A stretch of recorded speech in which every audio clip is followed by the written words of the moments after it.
বিসমিল্লাহির রহমানির রহিম। আসসালামু আলাইকুম ওয়া রাহমাতুল্লাহি ওয়া বারাকাতুহু। বহুদিন পরে আজকে লাইভে আসতেছি। আসার ইচ্ছা এমন তেমন বোধ হয় না, লাইভে আসতে মন চায় না।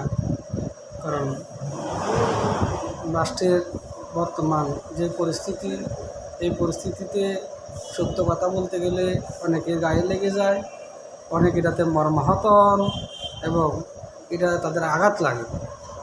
আর সত্য কথাটা না বলেও থাকতে পারি না আমরা, অন্তত আমি থাকতে পারি না। চেষ্টা করি সত্য কথা বলার জন্য, মানুষ যাতে করে কেউ শিখতে পারুক আর না পারুক, আমার সত্য কথাটা আমি বলে যাই, এই চিন্তা আপনাদের সত্য কথাটা বলি। এই কোটা আন্দোলন এটা জনগণের আন্দোলন নয়, এটা ছাত্রছাত্রীর আন্দোলন। কোটা আন্দোলন ছাত্রছাত্রীরা নিজেরা এককভাবে করতেছে, এটার জন্য জনগণের কোনো সম্পৃক্ততা নাই, জনগণ সম্পৃক্ত হবেও না। যেমন আমি নিজেও সম্পৃক্ত নেই, সম্পৃক্ত হওয়ার কোনো ইচ্ছা আমার নেই। ছাত্রছাত্রীরা অক্লান্ত পরিশ্রম করে, তারা পড়াশোনা করে, তারা তাদের ন্যায্য অধিকার আদায় করতে তারা মাঠে নামতে পারে, তারা কোটা আন্দোলন করতে পারে।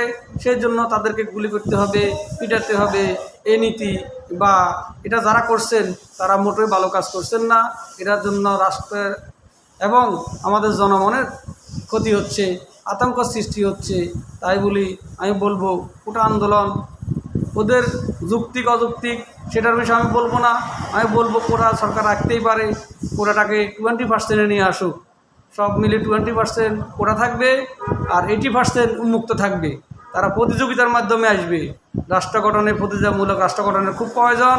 মেধাবীরা এগিয়ে না আসলে রাষ্ট্র একসময় স্তিমিত হয়ে যাবে। তাই আমি বলবো কোটা আন্দোলন যারা করছেন তাদেরকে আমি সাধুবাদ না দিয়ে বলবো আপনারা যৌক্তিক আন্দোলন করেন, যৌক্তিকভাবে সরকার দাবি উপস্থাপন করেন। সরকার যদি কোটা রাখতে চায় রাখুক, সেটা 20% হোক।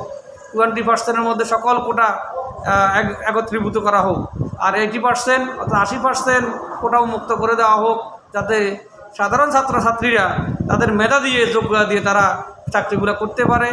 তাহলে তারা ভবিষ্যতে আরও দেশ ও জাতিকে এগিয়ে নিয়ে যেতে পারবে বলে এটা আমি আশাবাদ ব্যক্ত করি। আমি বলবো সরকারকে এই ছাত্রদের সাথে তারা মারমুখী অবস্থানে না গিয়ে ছাত্রদেরকে বুঝিয়ে শুনিয়ে তাদের ঘরে পাঠিয়ে দেন এবং কোটাটাকে উন্মুক্ত করে দেন। আসসালামু আলাইকুম ওয়া রাহমাতুল্লাহ।